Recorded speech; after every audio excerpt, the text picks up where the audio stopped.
फिरोजाबाद से बड़ी खबर है, जहां पर दिहुली सामूहिक नरसंहार मामले में आज अहम दिन है। 44 साल बाद परिवार को इंसाफ मिलेगा। 24 लोगों की हत्या में 3 दोषियों को कोर्ट सुनाएगा सजा। 1981 में हुई थी 24 लोगों की हत्या, जिस मामले में आज फैसला आने वाला है। दिहुली सामूहिक नरसंहार, जिसमें मामले में आज अहम दिन और 44 साल बाद परिवार को इंसाफ मिलेगा। 24 लोगों की हत्या में 3 दोषियों को कोर्ट सजा सुनाएगा। 1981 में हुई थी 24 लोगों की हत्या। तो बता दें कि सभी की नजरें आज इस फैसले पर। दिहुली सामूहिक नरसंहार मामले में आज अहम दिन है, क्योंकि 44 साल बाद परिवार को इंसाफ मिलेगा। 24 लोगों की हत्या में 3 दोषियों को कोर्ट सजा सुनाएगा। 1981 में 24 लोगों की हत्या हुई थी और तभी से ये मामला कोर्ट में चल रहा था। तो बता दें कि फिरोजाबाद जिले के दिहुली गांव में 1981 में जो कुछ हुआ था, उसकी याद आज भी वहां के बुजुर्गों के जहन में मौजूद है। 44 साल बाद पहले दिहुली गांव के SC/ST के 24 लोगों को गोली मारकर उनकी हत्या कर दी गई थी। राधे और संतोषा के गिरोह के 17 बंदूकधारियों ने घेर घेर कर गाँव के जाटवों को गोलियों से भून दिया था। काफी तहलका मचा था और इस नरसंहार के बाद में कोर्ट में ये मामला चला और 17 लोगों पर मुकदमा चला था, जिसमें से मुख्य आरोपी राधे और संतोषा समेत 13 लोग इस दुनिया से ही विदा हो चुके हैं। एक आरोपी भगोड़ा घोषित किया जा चुका है। बाकी न्यायिक हिरासत में बचे 3 आरोपियों को आज सजा सुनाई जानी है। करीब 44 साल पुराना है। ये प्रयागराज लोअर कोर्ट से ट्रांसफर होकर यहाँ आया और उसके बाद यहाँ पर उसकी सुनवाई हुई और उसमें आदेश हुआ है। अभियुक्त उसमें जो जिंदा है, रामपाल, कप्तान और राम सेवक, इनको गिल्टी होल्ड किया गया है और सजा के बिंदु पर 18 तारीख को सुना जाएगा। दीपक भारद्वाज हमारे साथ में जुड़ गए हैं ज्यादा जानकारी के साथ में। दीपक, आज जो सभी की नजरें कोर्ट के इस फैसले पर रहने वाली हैं, आखिरकार 44 साल बाद इस मामले पर फैसला आएगा। बिल्कुल, मैं आपको बता दूं कि वाकई में देखा जाए तो काफी लंबा समय है। 44 साल 4 महीने का समय हो चुका है इस घटनाक्रम को। 18 नवंबर 1981 की घटना है, जब शाम 4:30 बजे सब गांव के लोग एकत्रित होकर के अपने अपने काम में व्यस्त थे।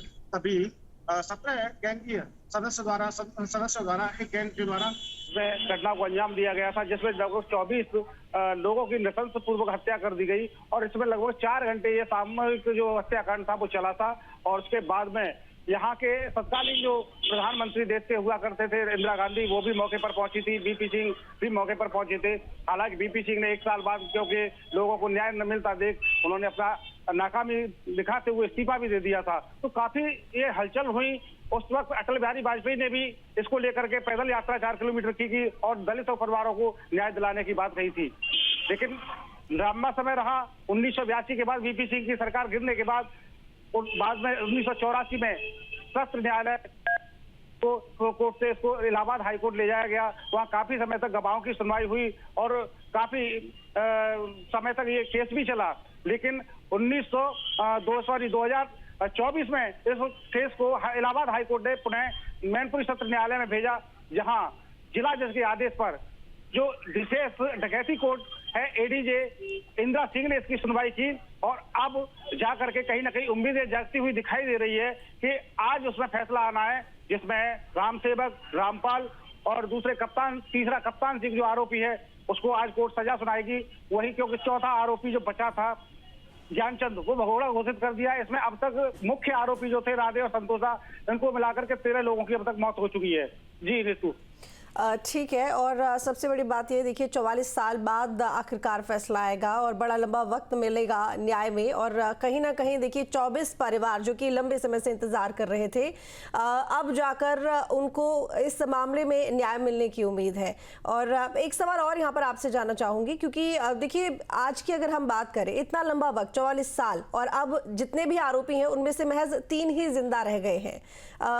हमारी जो न्याय प्रक्रिया है वो काफ़ी लंबी है। कई बार इस बात को लेकर कहीं ना कहीं सवाल भी उठते रहे हैं कि इस मामले की अगर हम बात करें तो इसमें हम देख ही रहे हैं कि जो आरोपी हैं उनमें से कई तो अब इस दुनिया में रहे ही नहीं हैं। बिल्कुल, तो मैं बता दूं कि जैसा कि जिस तरीके से हमारे गांव के वहाँ के जो पीड़ित परिवार थे उनसे भी बात हुई थी हमारी, तो उनका सिर्फ यही कहना था कि एक लंबा समय हो गया और कई तो ऐसे थे जो पीड़ित थे, अब उनका भी बहुत ज्यादा उम्र होने के कारण उन्होंने भी साफ ये कहा कि अब फैसला आए या ना आए उससे हमें क्या मतलब निकलता है, लेकिन इतना तो है अगर फैसला भी आए तो उसमें फांसी की सजा हो, क्योंकि ये राजनीतिक क्षेत्र से कहीं ना कहीं जुड़ा हुआ लगभग 44 साल तक ये मामला चला और अब जाकर के उसमें कई आरोपी, तो 17 आरोपियों में से कई आरोपी तो ऐसे थे कि अब इस दुनिया में नहीं रहे। मात्र 4 आरोपी बचे थे, जिसमें 4 आरोपी में भी एक आरोपी जो है वो भगोड़ा घोषित हो गया है। अब 3 आरोपियों को लंबी प्रक्रिया काफी समय से हम देख रहे थे कि लगभग ये 44 साल 4 महीने का लगभग फैसला समय हो गया और उसके बाद अब ये फैसला आ रहा है। तो कहीं ना कहीं एक न्यायिक प्रक्रिया है वो काफी लंबी है और कहीं ना कहीं सवालिया निशान भी इस चीज को लेकर के उठते हैं।